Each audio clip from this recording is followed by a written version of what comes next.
My husband's business partner knew his darkest secret and used it against him. Meet me in that hotel, or I'll tell your wife everything, the message read. One day, I pretended to be him and replied, "Fine, see you tonight." At 8 p.m., I knocked on the hotel door.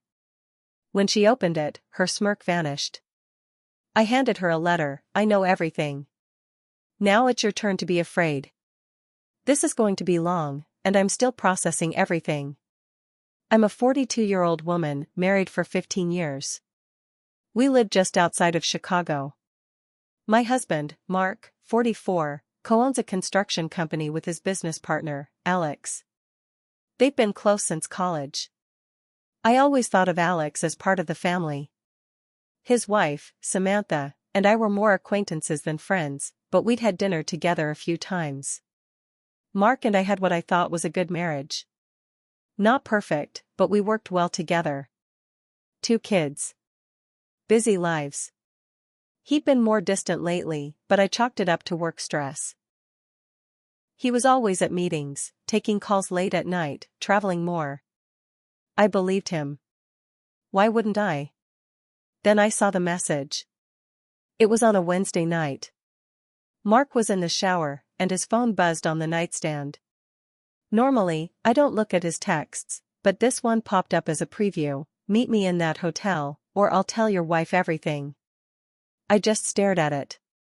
At first, I thought it had to be a scam. Maybe someone was trying to mess with him. But something about it, the way it was worded, it felt real. My hands were shaking. I opened the full message. No name, just a burner number. But this wasn't a threat from a stranger. It was personal. Specific. I didn't sleep that night. I kept thinking back to the times Mark came home late or acted jumpy when I asked about work. The way he changed his phone password a few months ago. How he suddenly started working out more, dressing better. I thought he was just trying to take care of himself. Maybe midlife crisis stuff. Now, I wasn't sure. The next day, I played it cool. He went to work like nothing was wrong. I copied the number and started doing some digging. I tried calling it from a different number, straight to voicemail. I texted it pretending to be someone else, trying to get more info. No reply. Then, a crazy idea came to me. If whoever this is wants to meet Mark at a hotel, what if I show up instead? I waited 2 days. Mark was out late again, another late meeting with a client. I unlocked his phone while he was in the shower again. Yes, I figured out the password, it wasn't hard, and replied to the number, "Fine. See you tonight." They responded almost instantly. 8 p.m. room 312. Same place. Same place? So this had happened before. I didn't say anything. I didn't cry. I didn't scream. I just got in my car at 7:15 p.m. and drove to a mid-range hotel downtown. Not too fancy, but not a dump either. I got there early, parked across the street, and waited. I watched people come and go. Every car that pulled in made my heart pound. I didn't know who I was about to see. My stomach was in knots. I had no idea if I was walking into a fight, a trap, or worse. At 8 p.m. on the dot, I walked in, went up to room 312, and knocked. The door opened after a few seconds. And there she was. Samantha. Alex's wife. Wearing a silky robe and makeup she never wore in public. Her expression went from smug to absolutely frozen the moment she saw me. I didn't say anything right away. I just looked at her. Her eyes flicked behind me like she was expecting Mark to appear any second. Instead, I pulled a folded letter from my purse and handed it to her. She didn't take it. She just stared at me. "I know everything," I said. My voice didn't even sound like mine. "Now it's your turn to be afraid." She finally took the letter, still silent, and backed up into the room. I stepped inside and shut the door behind me. "You thought I wouldn't find out?" I asked. "You've been threatening my husband." Samantha looked pale. Like the blood had drained from her face. "You don't understand," she said quietly. "It's not what you think." "Really?" I said. "Because it looks like you've been trying to blackmail him." "Why? What does he owe you?" She sat down on the edge of the bed, holding the unopened letter in her lap. "I didn't want it to go this far.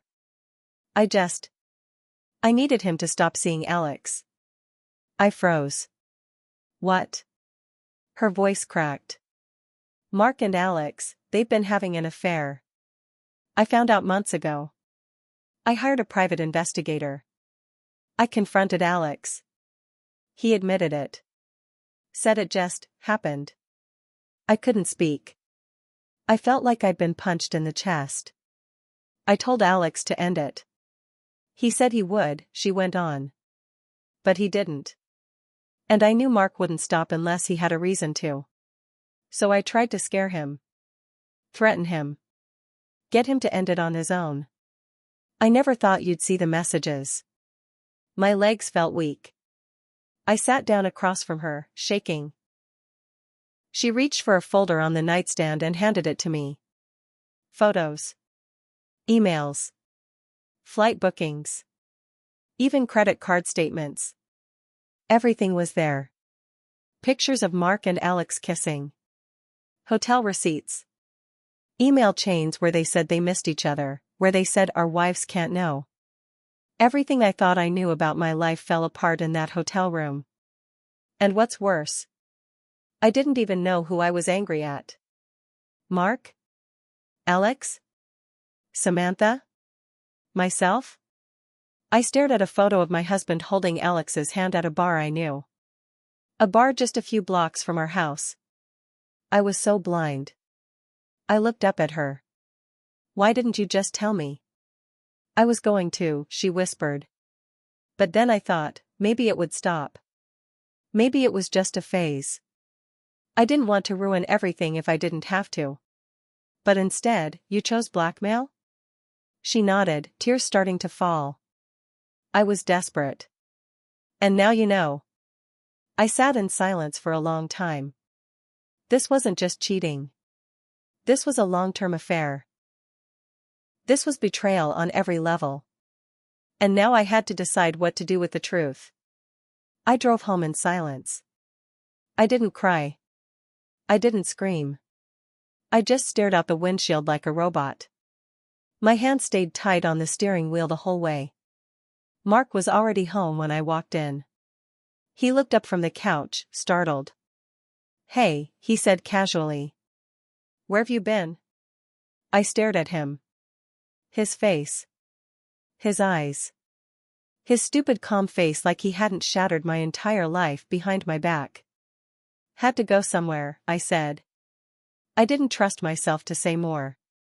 He stood up, watching me. "You okay?" I nodded. "Fine." That night, I lay in bed next to him and stared at the ceiling while he slept. I wanted to scream. I wanted to shake him awake and demand the truth, every last word. But something held me back. I wasn't done yet. The next day, I texted Samantha. "We need to talk again." "Not at that hotel." She agreed. We met at a small diner 2 towns over. Quiet booth in the corner. Neither of us looked great, bags under our eyes, pale skin, like we were both barely holding it together. "I want to know everything," I said, straight to the point. She nodded and pushed a USB drive across the table. "It's all here." I backed it up. "I don't know if you want to see it all, but if you do, it's there." "Why give me this?" I asked. She took a deep breath. "Because I think we both deserve to know what the hell we've been living with. And because I can't do this alone." That night, I plugged it into my laptop and sat there for hours. Emails. Voice recordings. Screenshots of texts. Hotel bookings that lined up exactly with nights Mark had told me he was at industry dinners. Photos. Too many photos. One that I can't unsee, Mark, half naked, in Alex's kitchen. I recognized the counter. I'd eaten dinner there once. With them. I went numb. And then I found something else. Something Samantha hadn't mentioned. It was a series of emails between Mark and Alex about me. One from a few months ago caught my eye. She's starting to ask questions. If she finds out, I'm screwed. You need to get her off your back. She's smarter than you think. Then one that made me physically nauseous. What if we push her a little? Make her think she's crazy. Distract her. And another, I moved some money from the shared account. She won't notice. I froze. He was gaslighting me. He wasn't just lying, he was trying to make me doubt myself, while he snuck around, while he stole from me. That's when the anger came. Hot. Loud. Real. He didn't just cheat. He tried to erase me. I didn't confront him right away. I needed a plan. Something careful. Something cold. I took screenshots. Printed emails. I opened up a private bank account. I made appointments with a lawyer. Quiet steps. Precise steps. But then something happened I wasn't ready for. Mark got home from work one evening looking rattled. Sweaty. Shaky. You okay? I asked, calmly. He looked at me, eyes wide. I think someone's following me. I kept my face straight. What? I saw the same black SUV 3 times today. It was outside my office this morning, again when I left for lunch, and then behind me on the way home. I blinked. Maybe it's a coincidence. No, he said. It felt wrong. And then this, he pulled a photo out of his coat pocket. It was of him and Alex. In the alley behind their office. Kissing. No note. Just the photo. Stuffed in an envelope with no return address. He didn't know I'd seen worse. They know, he whispered. I tilted my head. Who? I don't know. Maybe someone Samantha hired. Maybe someone else. He was unraveling. Fast. Then something clicked. This wasn't just a secret affair. It was blackmail. And it wasn't just Samantha doing it. Someone else knew. Someone neither of us had counted on. The next twist came 3 days later. Samantha called me. Her voice was shaking. You need to come over. Now. I drove to her place in under 10 minutes. When I walked in, she handed me her phone. It was a video. From a blocked number. It showed Alex in their living room arguing on the phone. The audio was scratchy, but clear enough. She's getting close. I told you we had to shut this down months ago. If she finds the offshore stuff, it's over. For both of us. No, I'll take care of it. I always do. I looked at Samantha. Offshore? She nodded slowly. I checked the company financials. There's money missing. A lot of money. Now everything made sense. The affair. The blackmail. The secrecy. The sudden lifestyle upgrades. The late-night calls. The paranoia. It wasn't just about sex. They were laundering money through their business. Together. And now someone else knew about it. I walked out of Samantha's house that night feeling like I was in a crime movie. But this was real. And I was in it. Mark wasn't just a liar. He was a criminal. And I was married to him. After that video at Samantha's house, everything changed. We weren't just the wives of 2 cheating men anymore. We were the last 2 people standing between them and something way bigger, something criminal. That night, I went back home and did something I never thought I'd do.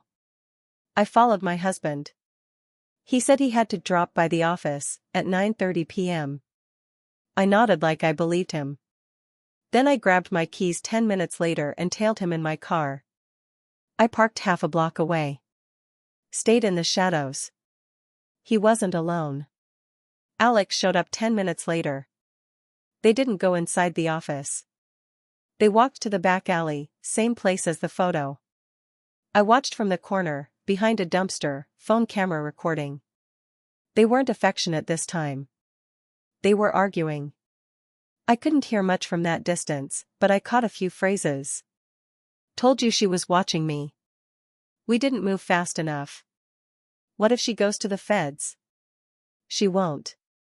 She loves you. She's not like mine. Something snapped in me.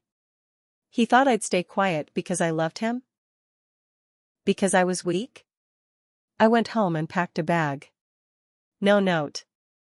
No warning. Just my ID, the kids' passports, my laptop, and everything I'd copied onto 2 backup drives. But before I could leave, someone knocked on the door.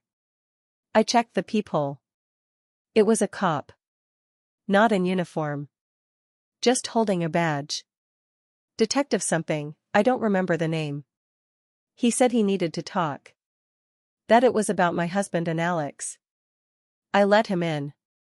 And what he told me blew everything open. They'd been watching them for 6 months. Not because of the affair. Because of the money. Turns out, someone at their bank flagged unusual transfers from the business accounts, large sums moved between shell companies and international banks. Red flags everywhere. The detective said they didn't have enough yet for a full arrest, but they were closing in. We were hoping you'd cooperate, he said. You're married. You probably have access to documents we don't. I laughed bitterly. You have no idea what I've already got. I handed him one of the backup drives. He thanked me and gave me a burner phone. If anything changes, call this number. We'll protect you. I stayed in a hotel that night. I didn't trust being under the same roof with Mark anymore. I didn't want to sleep next to a man who was capable of lying that deeply, stealing that much, and using me as a cover. But just when I thought I had a grip on the situation, Samantha went missing. I called. Texted. Nothing. I drove to her house. Her car was there. Her purse on the kitchen table. Lights off. Her phone went straight to voicemail. And then I got a message. Blocked number again. Back off. You've already done enough. No name. No threat. Just that. My chest tightened. Was it Alex? Was it Mark? Or was it someone else entirely? I called the detective. Told him Samantha was gone. He sent someone to check. They found nothing, no signs of struggle, no broken locks, nothing stolen. Just, gone. And then another message. She got too close. You're next. That's when it hit me. This wasn't just about the affair. This wasn't even about the money anymore. There was someone else, someone above them, watching both of them. Maybe the one who started the blackmail. Maybe the one pulling strings from the start. I went to my lawyer the next morning and told her everything. She told me to file for divorce immediately. I said no. Not yet. Because I needed to know how deep this really went. Because someone had taken Samantha. And I might be the only one who still had leverage. 2 days after Samantha vanished, I got a call from her sister. I don't know where she is, she said, panicked. But someone's been in her house again. Lights on, windows open, drawers pulled out. I called the cops, they're treating it like a break-in. My stomach turned. I called the detective right after. He told me not to go anywhere alone. That this wasn't just about money laundering or cheating anymore, it was deeper, dirtier. Something about an international firm involved in laundering through construction projects. Shell companies tied to Eastern Europe. The kind of stuff that pulls people under and never lets go. And now I had something they all wanted, the proof. So I set the trap. I texted Mark. We need to talk. Face to face. Tonight. Come alone. I rented a private event room at a hotel in the Loop. Small, quiet. Neutral ground. I set up everything, printouts of every email, every photo, every transaction. A copy of the video of Alex. A timeline. I laid it all out on a table like an exhibit. At 7 p.m., he walked in. He looked like hell. Unshaven. Pale. Sweating under a navy blue coat. He paused when he saw me, and the table. "What is this?" he asked, voice shaky. "Your truth," I said. "Every piece of it." He didn't move. "I know about the affair. I know about the accounts. I know what you did to the business. And I know someone's after you." His jaw tightened. "You have no idea what you're talking about," he said quietly.